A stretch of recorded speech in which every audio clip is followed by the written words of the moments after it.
Lunga, we have Jake. Lunga, you got my other cafe. Sorry, Lunga. Brandy. Sorry. That guy doesn't As you exist. said, Lunga. That guy doesn't exist this I'm week. going to say, yeah. No, he's online. He's listening to you. Oh, he's lying on the beach with a cocktail. Nice, yeah. What's up, man? I wish. Recording in progress. All right, cool. Good afternoon, everybody. Congratulations, coach. Thank you. Brendan, can I ask you kick us off, and then Ken Boland after? Yolo and Osher will be the third one, and then we'll check the second round. Thank you. Jake, you asked for a response and you got one today. Exactly. That was what you wanted a rebound. I mean, I think good teams are teams that after they get a performance like we did last week, you want to make sure that we back it up with a proper performance. And with moments there, some of those trials were outstanding. So, and again, Brendan, that's the other thing. I think people are, over the years have seen the Bulls have gone from being able to scrum and maul into the kind of rugby we saw today. So it's obviously very pleasing that you get a reaction like that, and it's obviously pleasing that you can interchange the way we've been playing. And we used the half veld, we used altitude, and we used the surface we practice on as a bonus. So, and as an advantage. So very, very happy that. Very happy that we could pull that one off. And the nice thing as well is when they scored early in the second half, they weren't allowed to come back into the game. Yeah, it was a bit of a silly thing. You get Kane and his Springbok.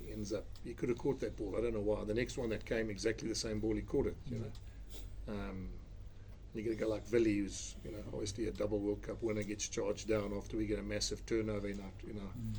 But that just shows you, that we're still making those mistakes.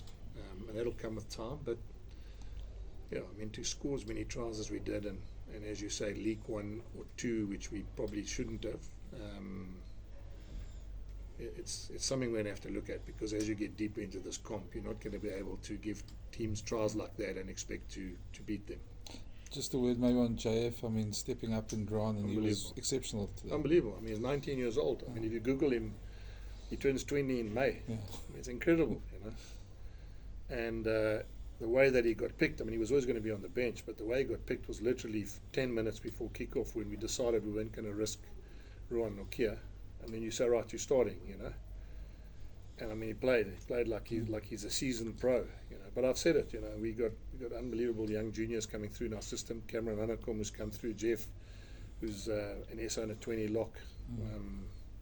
And that's credit, to be fair, Brendan, it's credit to the program we're running, because there are not many other franchises, that can boast the kind of juniors we're getting through, which means, we're doing something right. The players are developing, our program's working, our training sessions are working, and it's compliment to the coaches. I think the coaches have put, when you get a guy like Andries Becker saying to me, look, no problem, let's start him.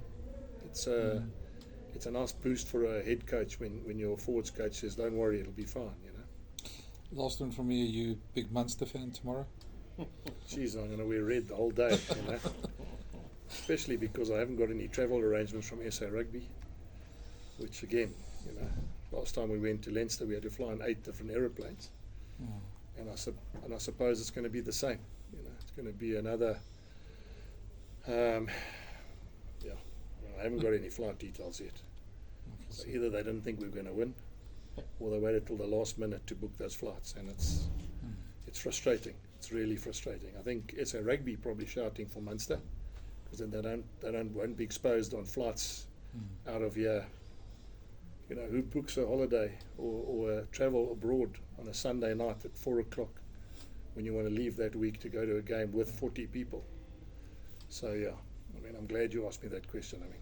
Munster, because we stay at home, and more importantly, because there's no 8 aeroplanes flying with different people around the world to arrive at a different place, via different places, with different buses and different shuttles picking a team up when you're playing, which probably is our biggest game this year.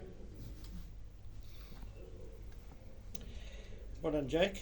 Thanks. It was quite a scrappy game, but it almost seems like you kind of wanted that you actually didn't want to turn it into quite a tight contest. That some of the attacking play that you guys produced off turnover ball, and that really was especially. Well, I think, Ken, I mean, I'll be telling you this, that we didn't want it to be that scrappy because that's how the French play, and I think we probably wanted to move them around, but with control. Not move them around and make mistakes and drop the ball, and so it was a little bit of both. We wanted to use altitude and and home ground and the travel factor that they've come now this time during middle of the week as a plus. We probably at times were just a little bit too loose when we could have been a bit tighter. But one thing I'm really happy about is that's what Leinster did to us last week. They went up a gear in the second half. So the challenge I said to the players at half time is we've got to learn from what we were put under last week this time. And it was, I said it during the week as well, Brendan, that one of the things I need the players to understand is I put all the bench on against Leinster so they feel firsthand what it's like when a team's got you by the throat. Often some coaches might hold back and go, listen, this could turn ugly, number one. Number two is, should I expose that guy to that pressure? But I mean, there's no doubt that they saw what it was like to be under the pump last week, and they definitely replicated that when they were on the other side. Jack, I mean, it's a Champions Cup knockout game. It's a big deal. Were you disappointed with the crowd? And what can be done? Ken, I mean, again, let's be fair. I mean, the crowd doesn't understand it yet. I mean, as I said to you before, people said, "Why is Free State playing in Italy?" We're a rugby country where people understand rugby. Free State fans weren't aware that they had to play their home games in Italy. So use that as an example. We're a rugby nation. We 4 times World Cups. We double World Cup. And still staff and still supporters are going, what's the reason? I had to explain to my friends the other day, the reason we're playing Champions Cup is because we got into the top 8 last year. So that's why they were asking, how come you play this week and then all of a sudden you have to play 2 weeks' time, you have to play URC. So, but it's no different. I mean, I've been in this game a long, long time. I remember when Super Rugby came here. I remember it went from Super Rugby, which was provincial in the beginning. It was like a Tago versus North Harbour and it went full circle. Well, it didn't go full circle. It went on a hell of a journey that ended up conferences with you don't play each other and you don't play home and away, and it took time for our supporters to actually understand that competition worked differently. So I've got no doubt, that as our supporters, and I'm talking about South African supporters, understand you get rewarded next year for Champions Cup based on how good you are this year. If you're not good enough, you fall out and you play Challenge Cup. And everyone's trying, and I think all clubs, when you hear them talking about Champions Cup, they want to be the best champion, European. I know it's European, which is bizarre, but it's called European Professional Rugby Club. That's what EPCR stands for. And you have then, I mean, you talk about bragging rights, you have then the bragging rights of being the best club rugby team in the world. So I think once our supporters twig onto it, I think things will change, Ken. To be fair, Jake, I mean, you said that last year as well. I said a lot of things. I said we shouldn't travel around the world. Is it I not? said we should pick our overseas-based players. And I mean, so. Yeah, I mean, is it not time the supporteurs understand? Yeah. I mean, well, how can you? Yeah, but as I said, I don't think you must underestimate that it's a different sell to people. As I said, we're in the middle of we're at the back end of one competition, and we almost just after halfway in another competition, and it is something that you've got to get your head around. I mean, you play Leinster, and then they've got this group, and then you play, and then Leinster play another group, and also the other thing, Ken, which you mustn't underestimate, there's not many people that would know the names of that Lyon team. I remember when the Tago Highlanders came here, or the North Harbour team came here. You knew all the big guns, but you didn't really know all the other players either. And I think more they see them, and the more they watch those games, the more they'll get to know, the French players or the English Premiership players, because that's also important. You don't want to come to a game and you don't know who's playing.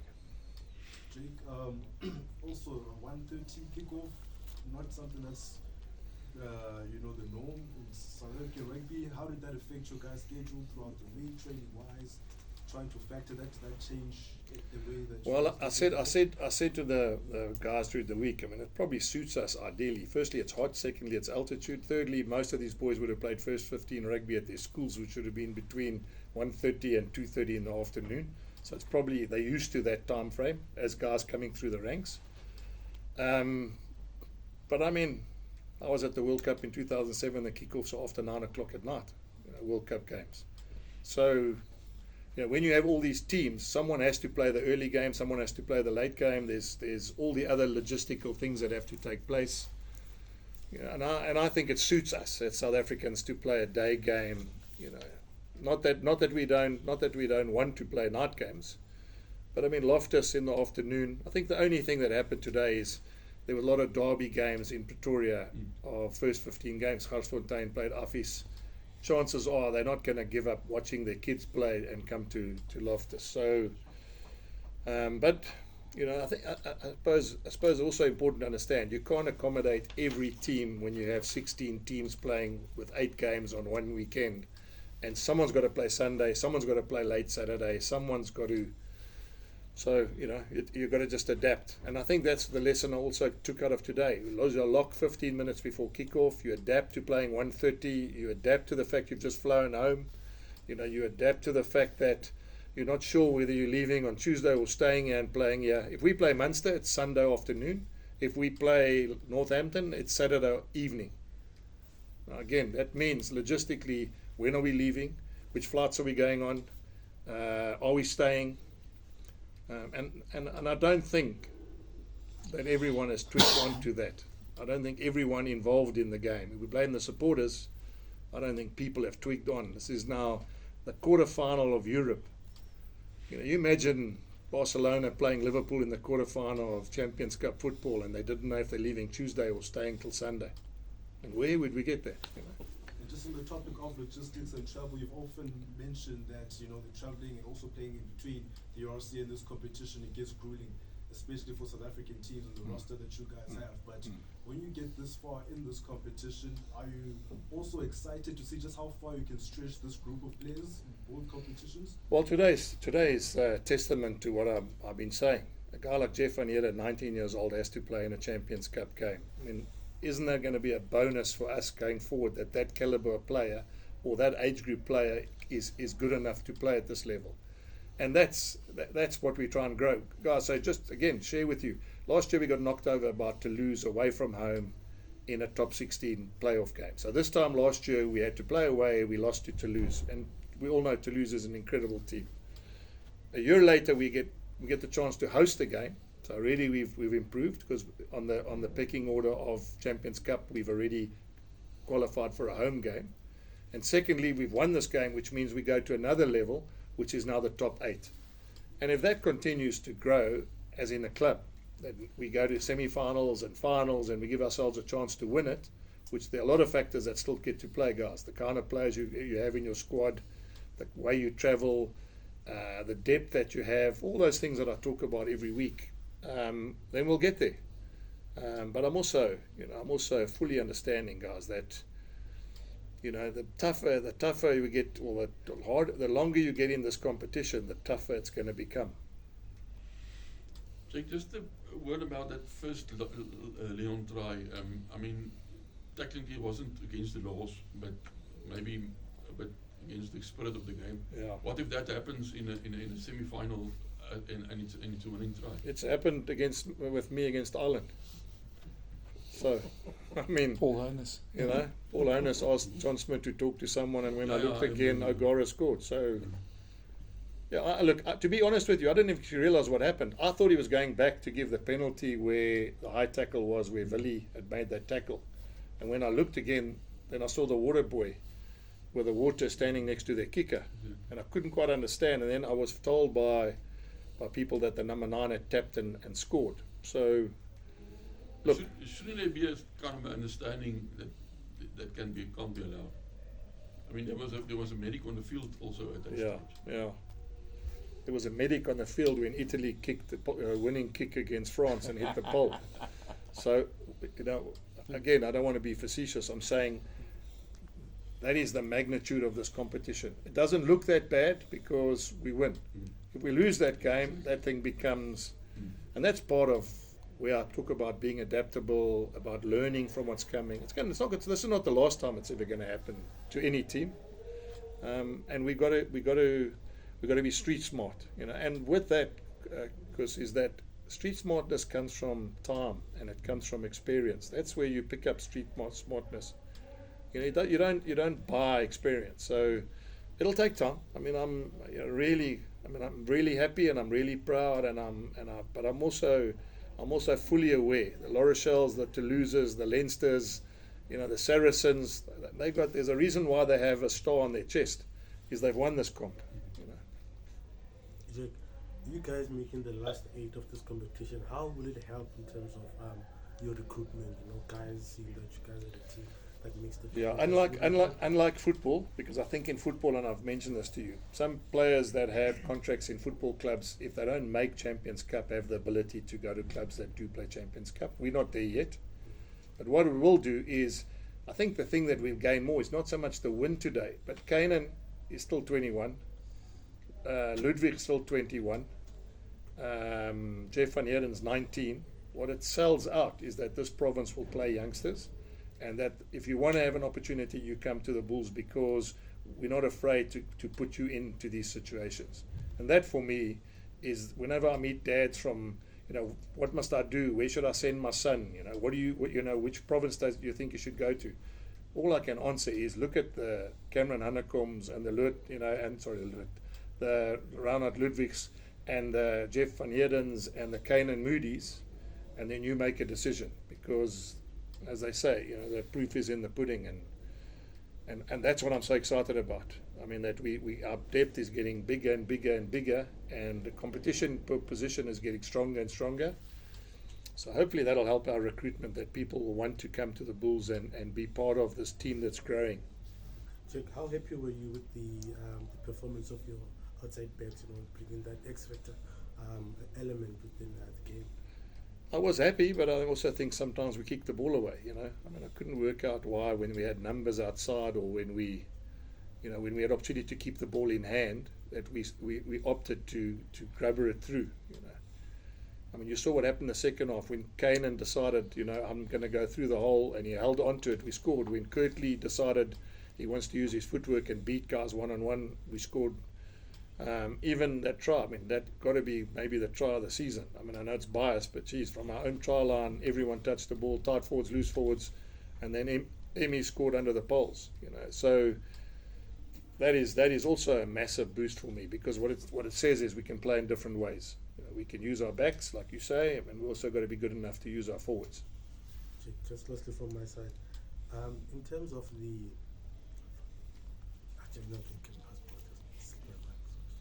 Okay. Okay, No problem. Justin? Jack, what did you enjoy the most about that performance? Well, I suppose the things I've said, maybe the rebound action, you know, the fact that last week we didn't hit our straps, and there needed to be a reaction. So that would be the first thing. When you look at really good sides, they don't generally lose 2 games in a row. They give the next opposition a reaction. So that was the first thing. And then also, without repeating myself so much, say just the fact that the style we play. You know, the sides that win competitions are the sides that score the most points. You look at any competition, whether it's Crusaders in their dominant times, whether it's Auckland Blues in their dominant times. You know, generally you have to have the ability to score lots of points. And you know, last week was it was a good lesson, because they showed Leinster can score tries, and we probably, you know, didn't score as many as I would like to have done, but the confidence you can imagine in the change room now is completely different. I mean, it's amazing how 7 days changes everything. Nice to score 2 tries with the man in the sin bin this time around. Well, that too. I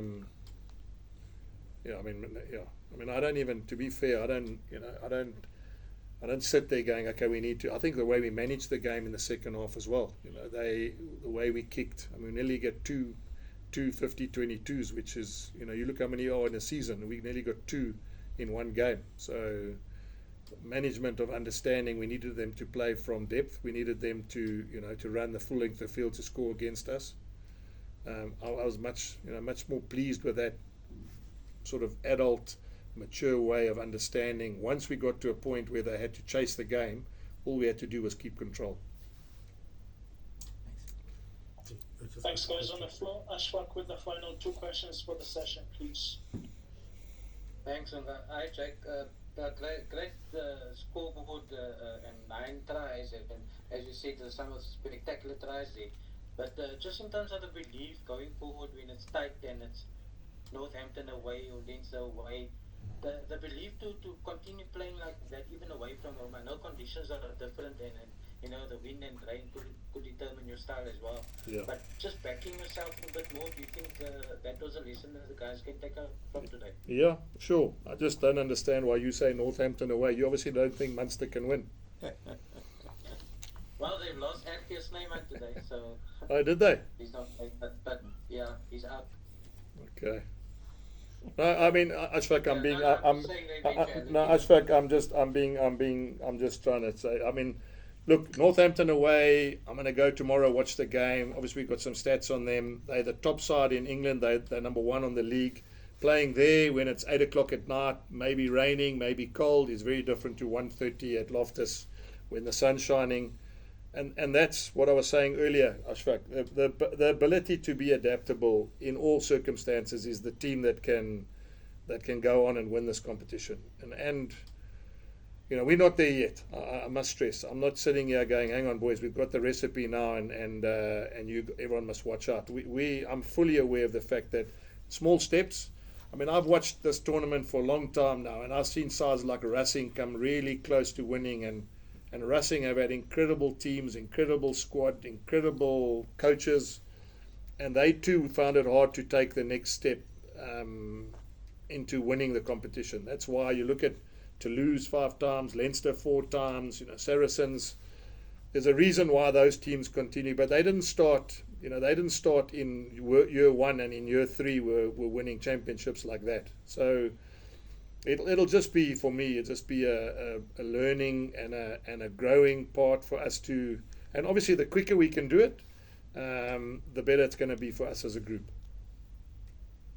And just in terms of the defence, I know there were 3 tries scored by Lyon, but we're happy that there was a bit more intensity and physicality and just being more alert compared to last week. And well, yeah. Obviously that will be vital for the rest of the competition. Well, if you consider, one was a tap penalty not taken on the mark, the other one was a charge down, and the third one was a penalty try. So, you know, in multi-phase and in set plays, our defence was as good as it's been this season. You know, so yeah, I mean, Ashfaq, I was much more happy about the way we defended as a group for the entire 80 minutes. I mean, the last play of the game, guys, on our try line, we stopped them from scoring. So a coach can't be too unhappy if you're still defending your try line when you've basically won the game after the hooter.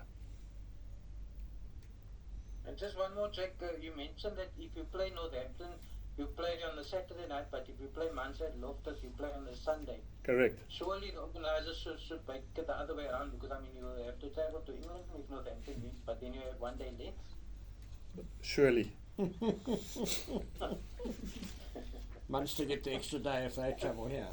Sorry, I'm just playing devil's advocate. No, I know you are, but I answered it for you. I said surely. But just on that, I mean, Jake, if you have to travel, because it's Champions Cup, isn't it supposed to be direct flights? I know URC it's not possible at the moment, but Champions Cup?